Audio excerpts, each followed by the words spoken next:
welcome back to the Unapologetic podcast. I am one of your co-hosts, Brandt Merritt, joined by Jonathon Woodyard, and we have our second guest on the podcast. Last week we had Leon Worth, our Vice President for Advancement, but Jonathon, you want to introduce our guest for today? Yeah, Dean Inserra, rock star, popular author, family man, mega church pastor, world-renowned guy, and all around just a decent guy. No, Dean, I haven't known Dean super long, but man, just really thankful for you and thankful for a lot of things about you. I don't know if you know this, just watching the way you interact with people on Twitter, seeing how thoughtful you are, good preacher, and yet we can go out to eat and joke around about the Yankees or Tom Brady or whatever. You're just a down-to-earth guy. So appreciate your approach to life, approach to ministry, and super glad that you're with us today. Well, thank you. I appreciate you a lot too, and I love SBU, and it's really cool to be on this podcast today with you guys. Yeah, we're looking forward to it. Yep, absolutely. And then our topic for today, which is always going to be, we're going to walk on eggshells. But also be very clear and what we think is politics. So there's an election coming up, in case you haven't heard, next week on Tuesday. Bunch of different things on a bunch of different ballots across the country. Us working at a college, Jonathon and I, are passionate about it from a college student lens of how do you engage in politics, how do we encourage students to engage in politics. But I also think as Christians, as evangelicals, the three of us have a passion for wanting to talk about this issue. And, as I was thinking about how to kind of lead into this, I think we all three of us see faults in the system as it is. I think, there's faults in candidates, there's faults in the process, but that's not an excuse to disengage. That's not a reason to not participate. Both of you, as I mentioned, have spoken on this recently. I guess, Jonathon, starting on your end, as we're focusing on college students and the process in general, how do we encourage people who maybe see the problems in the system to also still participate, and not disengage? And why is it important to engage in the process? Yeah, so I spoke on this yesterday a bit in chapel and tried to reframe what I've been trying to do, and really in my own head had to ask that question over the last several years. You watch CNN, you watch Fox News, you watch Newsmax, whatever your flavor is, right? You're watching all this stuff, all the debates, all the problems. Even now, I mean, the things in Pennsylvania that are going on with the fraudulent ballots and registrants, all that stuff. Who knows what's going on, right? So there's a real problem out there, and so feeling some sense of discouragement, I don't think that's out of place necessarily. It's kind of discouraging to look at. So even in my own heart, I've tried to figure out why would I lean in to this process when there's so many problems, and just to realize I live in a fallen world. There's probably never been, that I'm aware of, a perfect political system, and there won't be until Christ returns and we live under His kingship and His kingdom. And so that's just kind of marking the world. Everything has problems. But what has been transformative for me in terms of reasons to engage is reframing the conversation around the love of neighbor. So to think rightly about politics is to think about the right ordering of society. We want to order society in just and righteous ways. We want to order society. We want to see it led, see it governed, see policies that are leading to human flourishing. And this is what Jesus calls us to, right? In Matthew 22, what's the greatest commandment? And he says, love God, and the second is like it, love your neighbor as yourself. And so for me, the encouragement to lean in is kind of understanding politics as ordering society for human flourishing. And I'm called to love my neighbor. So when I put those two things together, I should lean into politics because I love my neighbor. And so I'd say this. I said the same thing yesterday to college students. We had 700 or so college students gathered in the chapel, and I tried to say, hey, listen, the reason I think you should lean in with intellectual seriousness, you should lean in with a clear head and calm heart, is because you should love your neighbor as yourself. So kind of reframing the conversation around politics is not merely about the pursuit of power. It's not merely about attending a partisan political rally. This is about how you love your neighbor as yourself. And if you can frame things that way, then I think there's encouragement, there's motivation to lean into the processes. I worry kind of in our moment that we become so concerned with political idolatry that we're failing to teach people healthy political participation. And that does not undermine the significance of any kind of idolatry. But if anyone even seems to be passionate about politics or engaged or has strong opinions, we quickly want to conclude they have an idolatry problem, but maybe they're just trying to figure out how to faithfully navigate through it. So what we forget is that the state, government, politics has almost always been the vehicle that the God in His grace has allowed participation in for the flourishing and betterment of our neighbors, for His glory and for the love of God, most importantly, in love of our neighbor. I mean, go back to William Wilberforce. It was not heart change that he was trying to seek out. He was trying to legislate morality through, as a believer in Parliament, to end the slave trade. Go to our own nation. Go back to Jim Crow and segregation. It was through politics that eventually that changed. Go back to the institution of slavery. How did we ultimately end Nazi Germany? Through the declaration of war, which came about through politics. So I think we have made politics into a bad word when really it's always been the means that has been used by people, Christian and non-Christian, in that common grace to carry out the betterment of our neighbors. And as Christians, we should care all the more as people who are trying to be salt and light in the place as temporary residents where God has placed us, but He has placed us here.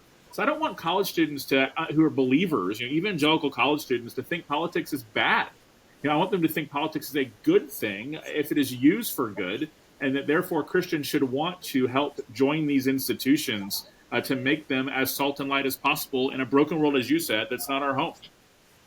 Yeah, I think, Dean, you can speak to this. There's a little bit where you're saying things forcefully. I want to say things forcefully. And yet there was a tinge, even yesterday, as I'm getting ready to talk about this, there was still this kind of thing in the back of my head of, I've got to be so careful because somebody may think I'm partisan, that I'm promoting a particular candidate. So even me, who's like, I'm going to preach this, I'm going to do it. I've come a long way because 6 or 7 years ago, I was like, I don't think I want to touch that with a 10-foot pole. No. Today, where I'm like, I need to speak about these things. We need to think about these things. But can you speak just a moment to, did you ever go through that kind of this? Sure. I don't know that I want to talk about this. There's something stuck in my head. Am I going to get in trouble? I'm going to say something wrong. How have you navigated that in your own head? Yeah, well, I think that I kind of bought into this kind of tribal mindset that was existing for a while, that our job is just preach the gospel, right? Like just tell them about Jesus, that it's about heart change. You can't legislate morality. We just want to stay focused and stay in our lane and not, go off track. And really, I would say that for believers, that politics is our lane because we don't have separate categories as Christians. It's not this separate lane over here. If we believe that Jesus is Lord and that all of life is a response to reality, what we believe to be true about the gospel of Jesus Christ, not just justification by faith, but also His reign and His rule, that we're going to care about those things. So I think I just had to get to the point where I had to put myself back in time and say, man, imagine being in Jim Crow, kind of segregation South, in the United States. And you were not someone who used the pulpit to endorse segregation, even though some did across the South. There's record of those people. Maybe you also did not use it to call against segregation and the evil of it. You just decided not to do that. If someone would have asked you why you chose not to do that, you might say, I'm against it. No, I think it's evil. I think it's wicked. But, man, we just want to preach the gospel. We just want to be gospel-centered. We just believe it's about heart change, that it's about Jesus. I believe that's what a lot of people were probably thinking back then, and folks are still thinking now. And I just think it's a faulty way of understanding what it means to live the Christian life in the place where God has placed us. And if we think that gospel centrality makes us more silent on the things that matter, that Jesus was supposed to be centered on, called us to be salt and light. And light, what does it do? It exposes darkness. What does salt do? It prevents decay, right? It pushes back against rot. And so if we're going to be faithful believers in the world where God has placed us, then we need to make sure that we're not buying into that whispering voice that tells us if we're not just simply preaching the gospel and only doing that we're being legalistic or compromising or not faithful to the scriptures. But really, I think actually the opposite is the play. And I also had to come to the realization that this would also still apply to me if I was a pastor in Poland or Argentina or like just name a random country. It's not unique. We're not in this unique moment. Like Christians are, no matter where we live and what time, have always been called to seek the welfare of the city. And I think the model and the blueprint that the Babylonian exiles are given, I'm not trying to force that text, but in Jeremiah chapter 29, I think is a good blueprint for us. Now, as spiritual exiles, about what it looks like for us to exist and to live and to thrive in a place that is not our home. So I just had to have that light switch go off in my head about that. And then also another big one for me is, this is through like just group text and encouragement with other pastors, and as divided as things are, and as polarizing as things are, you have to almost be okay with being seen as partisan, because if you're prophetic, it's going to sound that way. Yeah. So if you speak about gender issues, if you speak about abortion, if you speak about those things, it's going to come across to people as partisan. And as long as you know that you're not some hack and you're not, compromising or, in bed with some political party, you can go to bed at night knowing it's okay if somebody thinks I'm partisan. Because on this issues, I guess I am, on certain things, but Sure. not pledging allegiance, not fully. We don't line up perfectly with anybody that's not Jesus Christ, this side of heaven. So I think that we need to be okay with that. Like, you got to be okay, and you have to be okay with the fact, for those listening to this conversation, that maybe you're going to go into ministry or serve in ministry and be in leadership as a layperson in a church, or whatever it could be. You got to be okay with the fact that some people might not come to our churches because you hold to a Christian worldview. Yeah. You just got to be okay with that. And we want everyone to come, obviously, but we just have to be okay with that. There's going to be some that will not walk in the door because they hear that you're homophobic, even though you're not. You love all people, but believe in a clear, biblical sexual ethic. You just got to be okay with that. And I just had to get to that point where I'd be more concerned with what the scriptures say rather than the fact that somebody might be upset or mad. Well, we wrestle with that right now too on just the university side. We're leaning into this unapologetically Christ-centered sort of idea as a university, and that's, you start to unpack that. And we had a concrete example the last couple of weeks because there's a big amendment in Missouri. It's an abortion-related amendment, Amendment 3. Yeah. And we have signs across campus now that oppose the amendment. And to what you were saying earlier, Jonathan, there was a moment with the first day that those went up that there was like this twinge of like, oh man, like we're taking a stand. We're being clear on something like that might get someone might not like that. And I think for us, it's like you have to.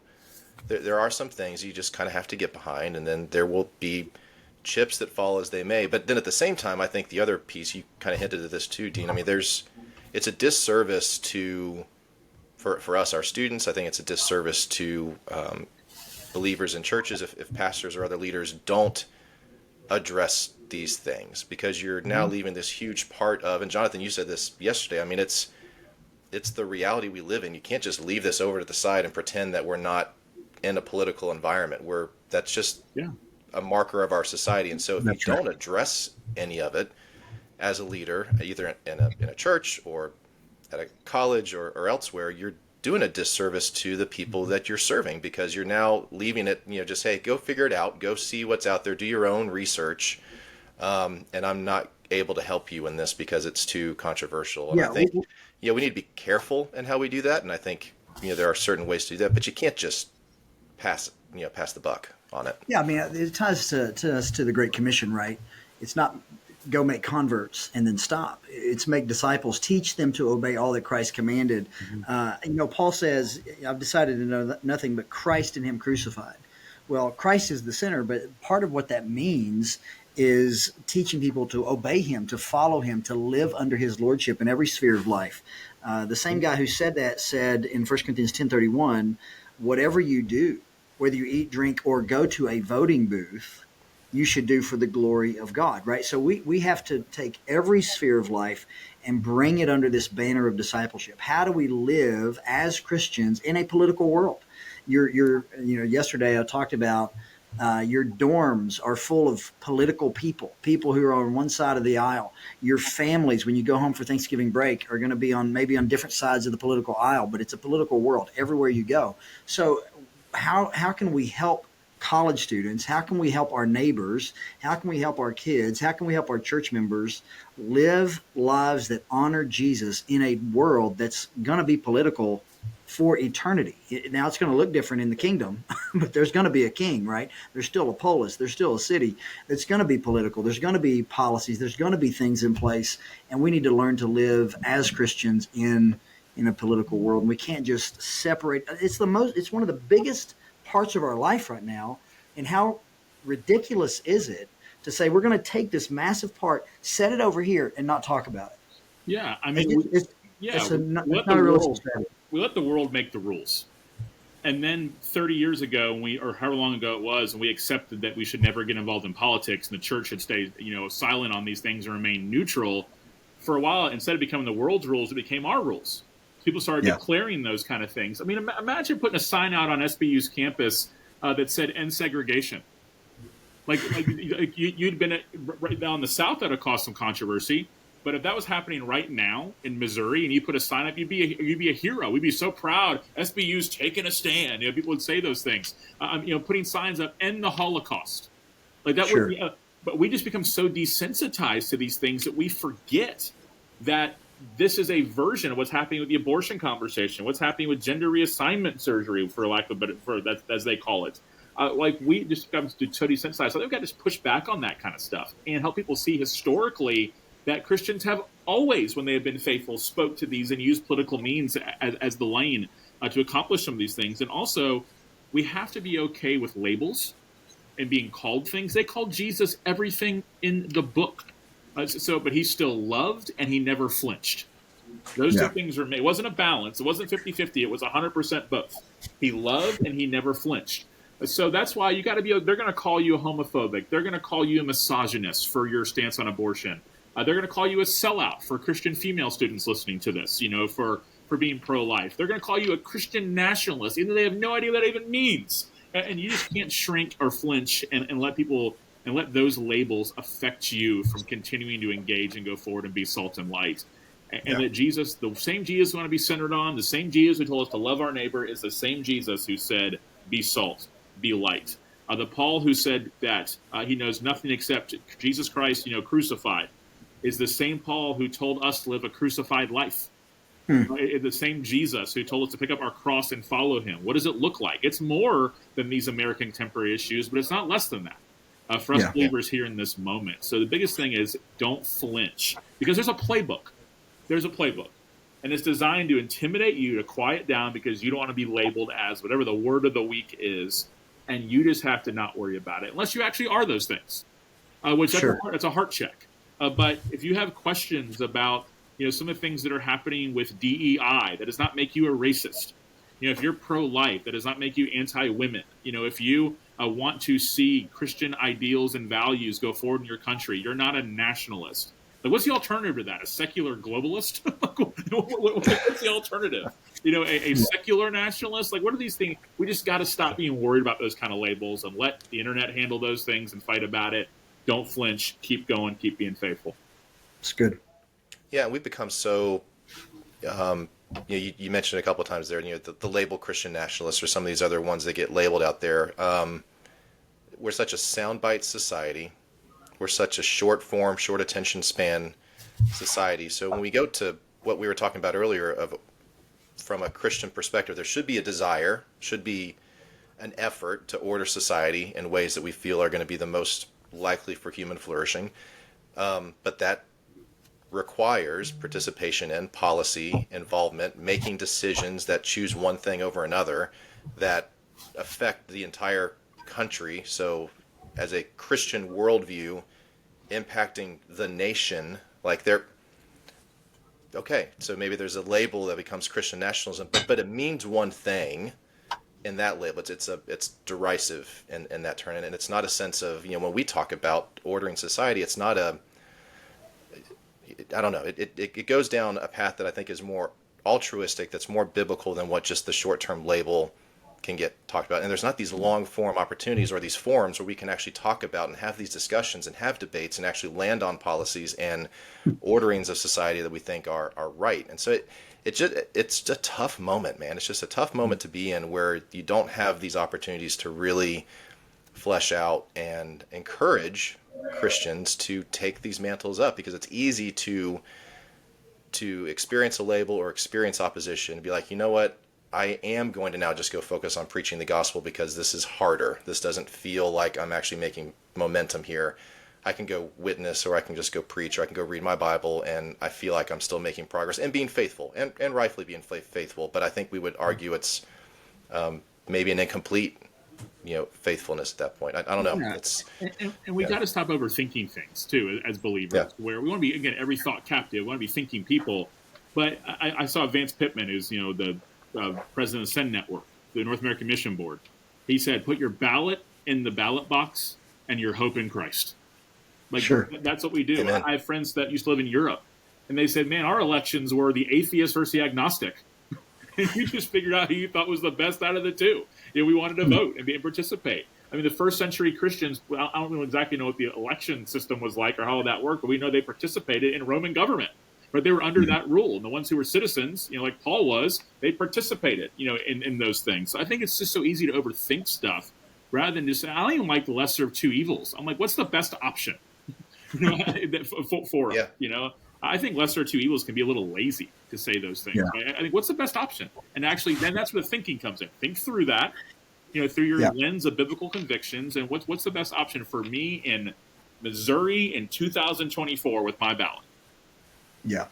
I do think the thinking piece, and when you get to, and for college students listening, for all of us, anybody listening, adults that maybe have never thought this way, I do think we need to be thinking about all the issues, right? And so this is one of the things that I think we have to do a better job at, is even creating the categories. Yesterday in chapel, I gave 6 categories of things you need to think about. And we can't stop at the life issue, life from cradle to grave, right? We need to talk about that. And I said, not every issue is of the same importance, right? Yeah. So people have asked me, are you a one-issue voter? I said, no, I'm not a one-issue voter, but I also don't weigh all the issues the same way, right? They don't all carry the same weight, right? And so we've got to help people think through, there's lots of issues. Life is an issue. Marriage is an issue. The economy is an issue. Immigration is an issue. Foreign policy is an issue. All those things. And I think we do need to do a better job as Christians thinking through the breadth of issues facing us. And I'm not sure in my life in the church, I've gotten much help. And Dean, you can speak to maybe how you do this in your context. I don't know that I've gotten a lot of help thinking through politics on a broader scale when it seems like there's only one thing we talk about, and that's the abortion issue. Yeah, well, there's the immediate, right? I think more people are one-issue voters than they realize, including the person that pushes back on you about that. Because again, let's just name that issue, that's too far for you. Yeah. If it was like forced vaccines is on the ballot, and someone does not think the government should force you to have a vaccine, guess what? All of a sudden happens.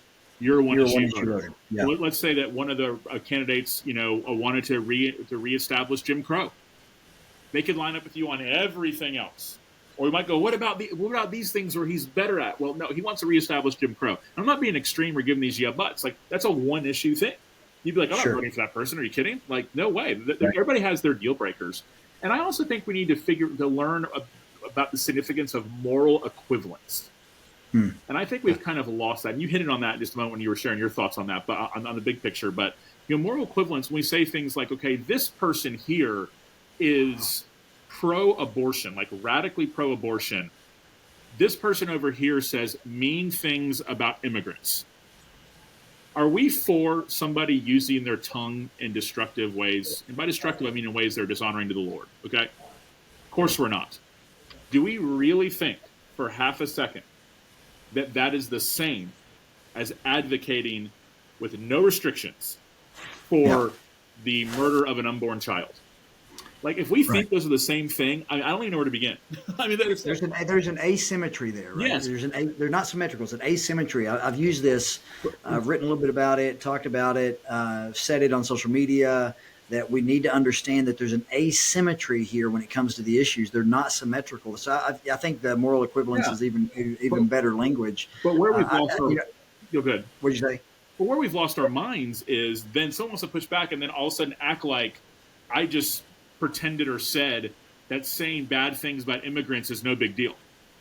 It's like, I didn't say that. Yeah. But that's what people leap to so quickly. Yeah. Like, oh, they just kind of throw out there this thing or act like some kind of false dichotomy. No, it's not. You mean you don't care about him talking bad about immigrants? Why don't you care about that? I mean, I can't stand that stuff. And that's why I'm not going to pretend he's a Christian either.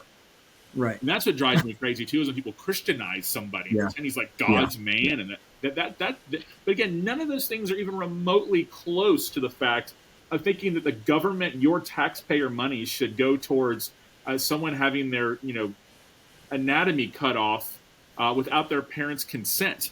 I mean, like Yeah. those aren't the same universe, but somehow we have pretended that, and we have to push back on those kind of things. Like, to me, these aren't eggshell kind of things.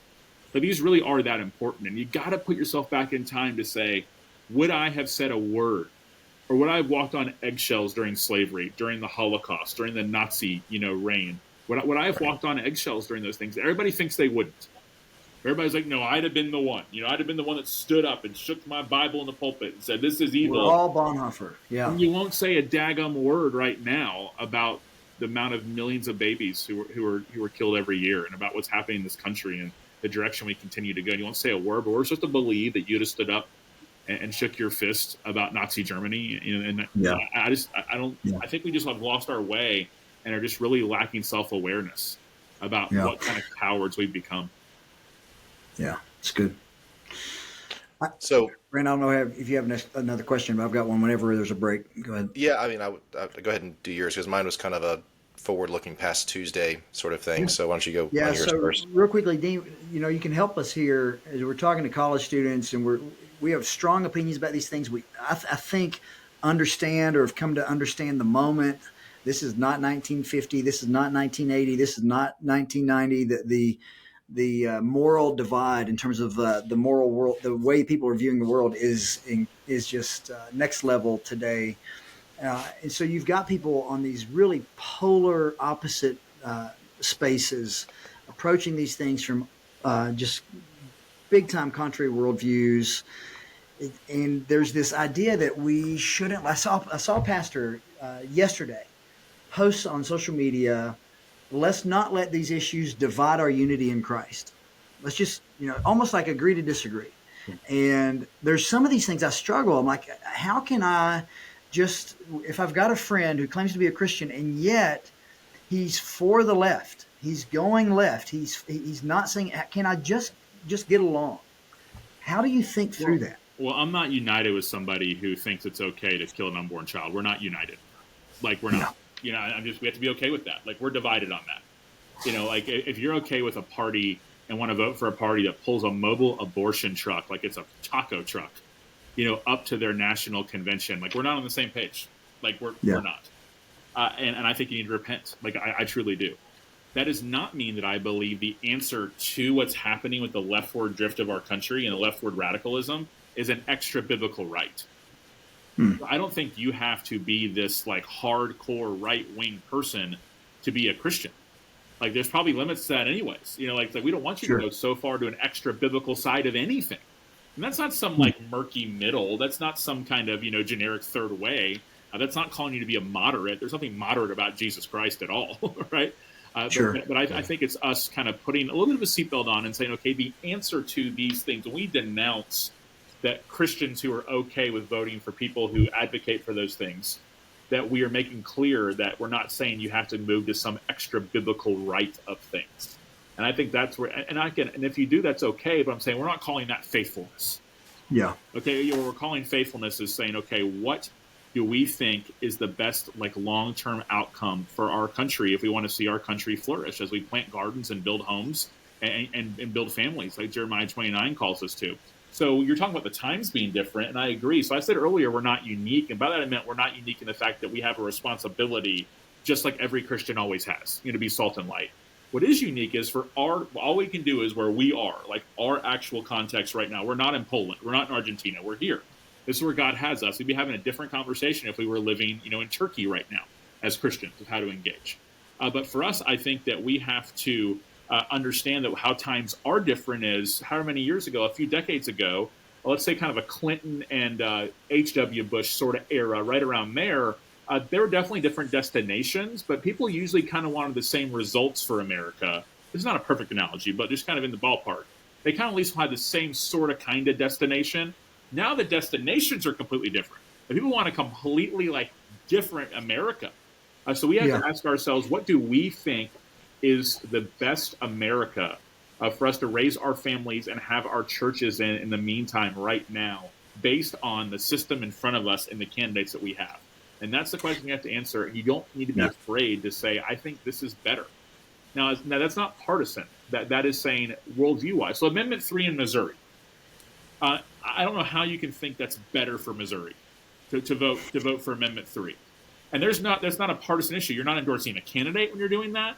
Like, you're actually going, okay, this is an actual issue, like on the ballot, that Christians have a chance to say, this is not okay for where we live. So I think we just can't give disclaimers or be ashamed to push those things. But also, let's not pretend like we have unity when we are in incompatible things on certain issues. Yeah, I think Brandt's going to get here next. The concern I have, or the question I have, I'm not a political philosopher. I'm not in politics. But the moral vision for the United States right now, they're the two kind of visions for America that are out there, the big ones, are diametrically opposed to each other. So I'm kind of worried, like, how can anybody get us back together as a nation? I'm not even talking about as Christians right now. I'm talking about just as a nation, because the moral vision is just so different. Mm-hmm. The left and the right are so far apart. That's what I mean. It's not like 1950, where the moral vision, 1950s or the 90s, where the moral vision, there was more, to borrow from Aaron Renn's kind of positive world, neutral world, negative world. That there's that kind of positive world where there's more of a commonality with the moral vision among the citizens of the United States. It's not there anymore. Mm-hmm. So, Brandt, I think you're kind of, what's our hope? Yeah, I mean, a little bit. I mean, somebody's going to win on Tuesday.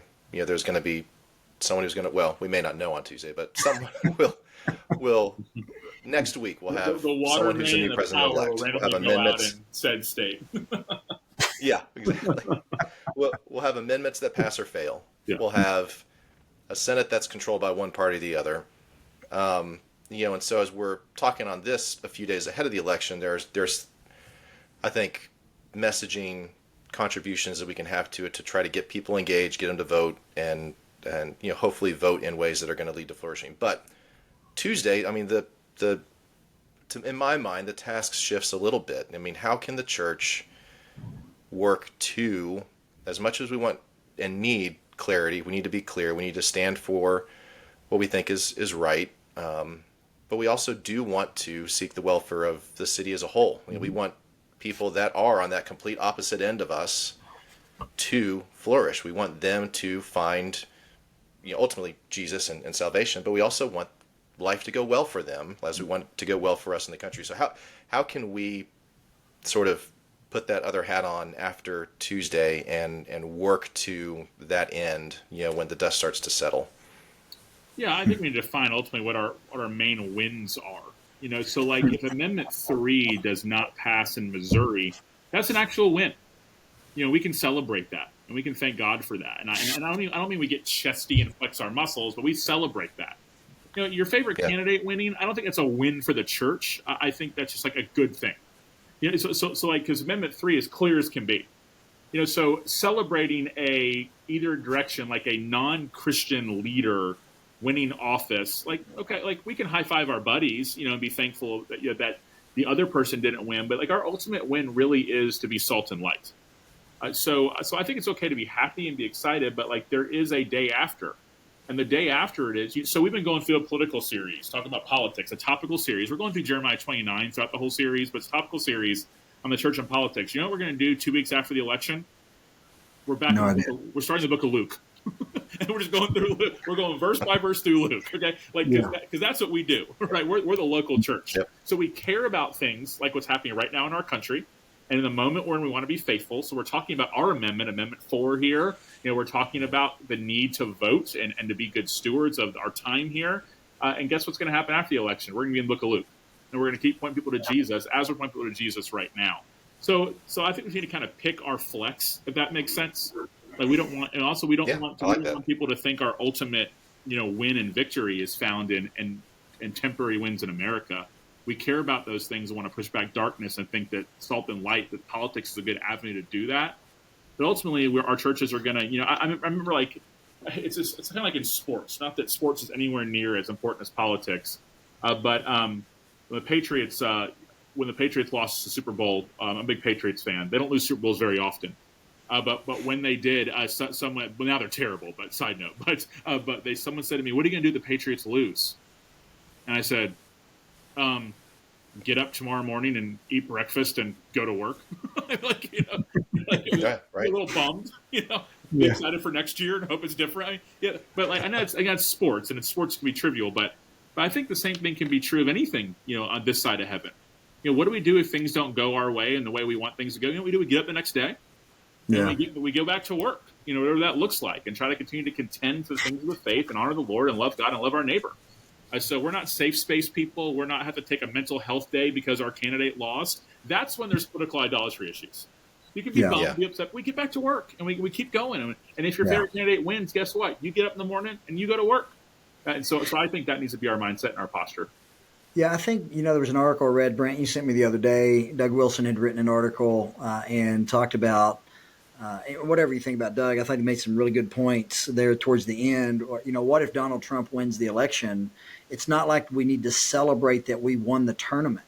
Yeah. We didn't win the tournament. It's not over. We still need to be prophetic. There's still going to be darkness, right? It's not like the light has come because the right candidate won. No matter who gets into office, no matter what party is controlling the Senate or the White House, it's still going to be filled with sinners. There's still going to be policy issues. There's still going to be darkness in this land, and we still need to be prophetic. We still need to be, as Dean has said, salt and light. We still need to share the gospel. We still need people to come to Jesus. All that, nothing stops. We can celebrate for the moment, maybe that this candidate won and this candidate didn't, that we've seen maybe some roadblocks to some really wicked things put in place, but the work is not done until Christ returns. Yeah, Amen. Absolutely. It's the, not putting more weight on it than it deserves, and not putting more fear on it than it deserves. I mean, it's just, sad to think of that there will be people on Tuesday who their side didn't win, and it's either time to riot, or it's time to be depressed, or it's time, to freak out. And it's like, no, for the Christian, it should be a time to just give thanks for his grace and to go about the work in front of us. And What's our only hope in life and death and election season? That I belong to God. Absolutely. Now again, if Amendment 3 passes, I think we mourn. Sure. And I think we're sad for that. But again, we do not grieve, though, even if we do mourn, as those without hope. Yeah. Yes. Right. And so I think that's where the gospel centrality comes into play. Like it fuels how we engage. It fuels how we respond. All of those things. Yeah, that's right. Well, that's a good spot to end it, I think. Dean, thanks for being on. Yeah, thanks for having me. Your friendship to SBU and for all the work you do. I'm a native Floridian, so thank you for the work you're doing down in Florida. Absolutely. And, sorry again about the Yankees. We hope to have you back on campus someday, but we just want you to be healthy when you visit next time. Yes, for those listening, I did not know it, but a year plus ago, I brought COVID to your campus and was down and out for about a week afterwards. And I'm going to come back healthy, ready to rock and roll. So let me know. You went to the hospital, didn't you? I did. I was pretty rough for a minute. Wow. Well, next time you'll be healthy. I'll be ready. Yeah. Very good. Well, Dean, thanks for joining us. As we've said a couple of times, definitely encourage everyone to vote on Tuesday. And then we'll be back next week. We'll have another guest, planning to have our president, Dr. Rick Melson, join us on the next episode. So we're looking forward to that. Great. We will see you next time. All right. Thanks, guys. Thanks, Dean. Yeah, appreciate y'all. Have a good weekend.